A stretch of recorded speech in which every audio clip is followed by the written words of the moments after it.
Assalamualaikum warahmatullahi wabarakatuh. Kami dari kelompok 10 ingin mempresentasikan hasil kerja kelompok kami, yaitu tentang teknik analisis data dalam penelitian kuantitatif menggunakan statistik. Adapun yang dibahas di sini yaitu statistik itu terbagi menjadi dua, yaitu statistik deskriptif dan statistik inferensial. Dan pembagian dari inferensial itu ada dua, yaitu non-parametris dan parametris. Yang pertama akan dijelaskan oleh saya sendiri, yaitu statistik deskriptif. Statistik deskriptif adalah statistik yang digunakan untuk menganalisis data dengan cara mendeskriptifkan atau menggambarkan data yang telah terkumpul sebagaimana adanya. Yang selanjutnya yaitu termasuk dalam statistik deskriptif antara lain yaitu penyajian data melalui tabel, grafik, diagram, modus, media, dan mean, dan seterusnya.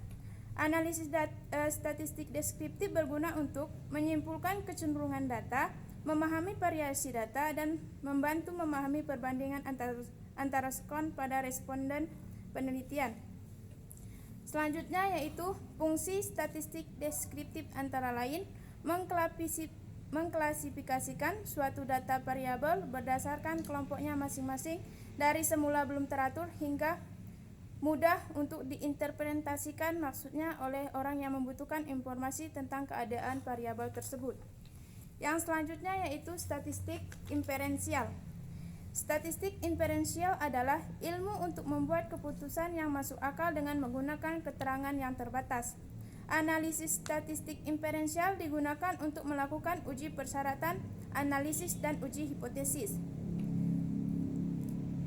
Statistik inferensial sering juga disebut dengan statistik induktif atau statistik probabilitas.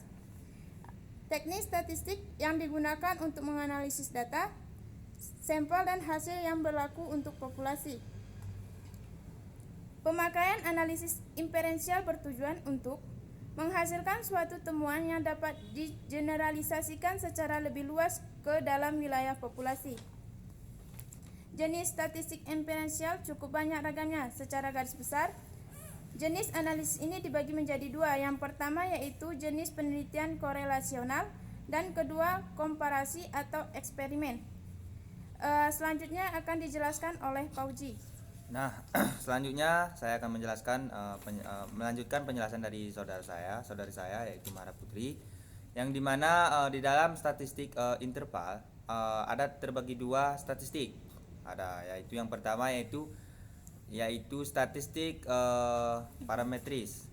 Yaitu statistik parametris adalah yaitu statistik yang digunakan untuk menguji parameter populasi melalui statistik data sampel. Nah, penggunaan harus memenuhi banyak asumsi. Di antaranya adalah asumsi utamanya adalah yang bahwasanya bahwa data yang dianalisis harus berdistribusi normal. Jika tidak berdistribusi normal, maka seharusnya analisis ini dilakukan oleh statistik non parametris. Ya, itu. Nah, adapun ciri-ciri dari statistik parametris adalah yang pertama, data yang digunakan berskala interval dan rasio.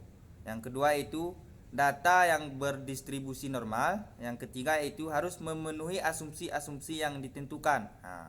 Harus memenuhi asumsi-asumsi yang ditentukan. Nah, adapun contoh metode statistik parametris ini adalah yang pertama seperti saya sebutkan beberapa. Yang pertama seperti kolerasi ganda, yang kedua seperti analisis regresi, yang ketiga yaitu analisis of varian atau disebut kalau pendeknya ANOVA, seperti itu ya, metode ANOVA. Nah, adapun keunggulan dari statistik ini adalah yang pertama observasi bebas satu nama lain dan ditarik dari populasi yang berdistribusi normal serta memiliki varian yang homogen. Yang kedua yaitu biasanya tidak menguji syarat parameter dari satu populasi dan dianggap sudah memenuhi syarat pengukuran terhadap data yang dilakukan dengan kuat.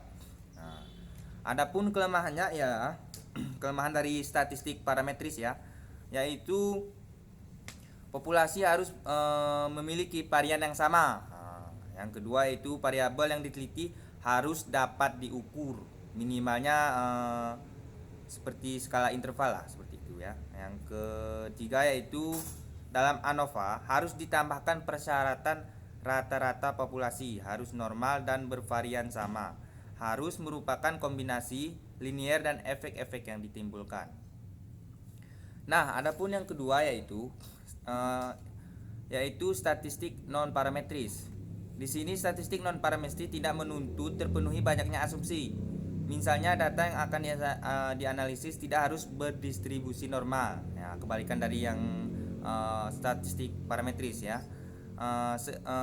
Adapun ciri-ciri statistik dari statistik non parametris ini, yang pertama itu data tidak berdistribusi normal, data berskala nominal atau ordinal. Nominal atau ordinal.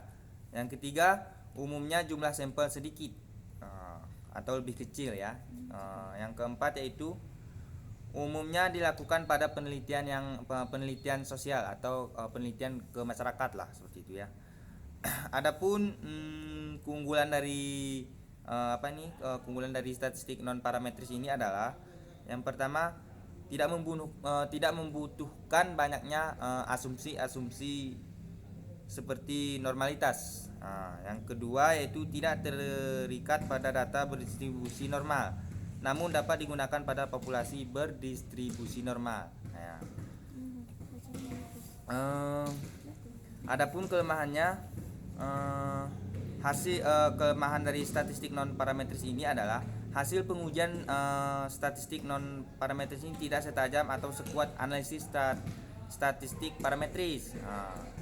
Dan yang kedua itu hasil statistik non parametris tidak digeneralisasi ke populasi, karena hasil statistik non parametris mendekati eksperimen dengan sampel kecil dan umumnya membandingkan dua sampel, seperti itu ya. Mana? Nih. Nah, adapun penggunaan dari kedua ini dapat saya simpulkan, penggunaan dari kedua statistik ini yaitu juga tergantung pada jenis data yang dianalisis. Statistik parametris kebanyakan digunakan untuk menganalisis data nominal dan ordinal, seperti itu ya. Mungkin hanya ini yang dapat kami sampaikan. Mungkin lebih dan kurang kami mohon maaf, dan kami berikan session pertanyaan apabila ada yang ingin bertanya, kami persilahkan. Dengan ini kami akhiri dengan mengucapkan wabillahi taufiq wal hidayah. Assalamualaikum warahmatullahi wabarakatuh.